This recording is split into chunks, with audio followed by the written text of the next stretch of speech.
पौराणिक मान्यताओं के अनुसार समुद्र मंथन के दौरान कार्तिक मास के कृष्ण पक्ष की त्रयोदशी तिथि के दिन भगवान धन्वंतरी अपने हाथों में अमृत का कलश लेकर प्रकट हुए थे।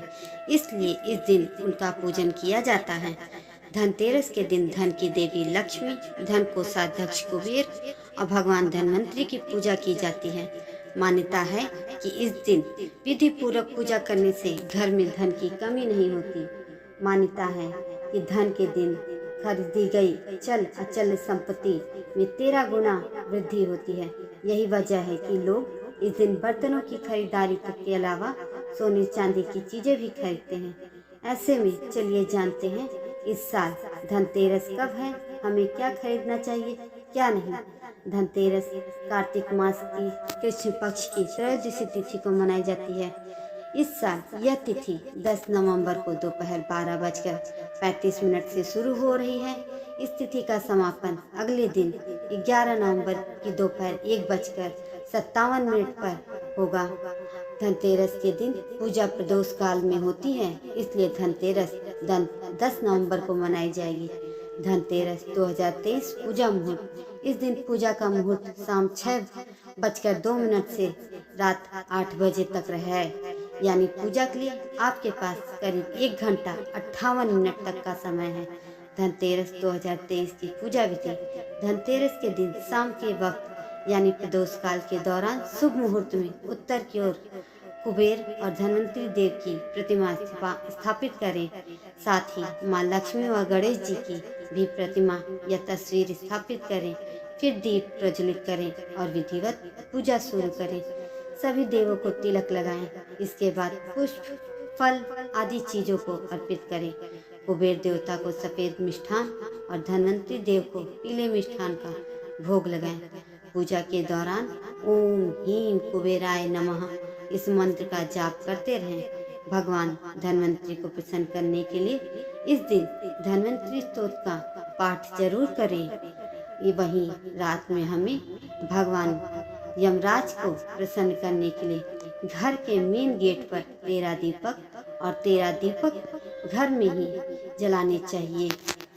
चलिए अब हम जान लेते हैं कि हमें इस दिन क्या खरीदना चाहिए और क्या नहीं। त्योहार के मौके पर बहुत सारी चीज़ें ऐसी होती हैं जिसे करना चाहिए, लेकिन बहुत सारी चीज़ें ऐसी भी होती हैं जो नहीं करना चाहिए, अर्थात करने से बचना चाहिए, वरना उसका भी नुकसान होता है। लिहाजा आइए अब जान लेते हैं कि हमें धनत्रयोदशी पर क्या खरीदना चाहिए और क्या नहीं खरीदना चाहिए।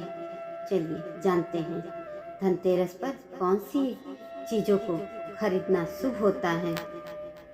मान्यता है कि भगवान धन्वंतरी का धातु पीतल है, इसलिए इस दिन पीतल के बर्तन को खरीदना शुभ माना जाता है।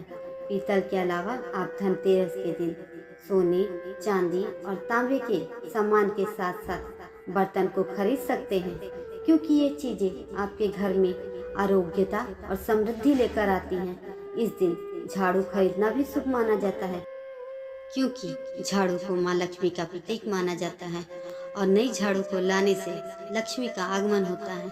इसके अलावा आप पान के पत्ते, धनिया, लक्ष्मी चरण, गणेश लक्ष्मी की प्रतिमा, खील, बतासे और नए वाहन या मशीनरी भी खरीद सकते हैं। धनतेरस पर भूलकर भी न खरीदें ये सामान, क्योंकि यह अशुभ होते हैं। धनतेरस का मतलब यह नहीं है कि आप इस दिन सभी चीज़ों की खरीदारी कर सकते हैं, बल्कि कई ऐसी चीज़ें होती हैं जिन्हें अशुभ माना जाता है और माता लक्ष्मी जी इन्हें घर लाने से नाराज होती हैं।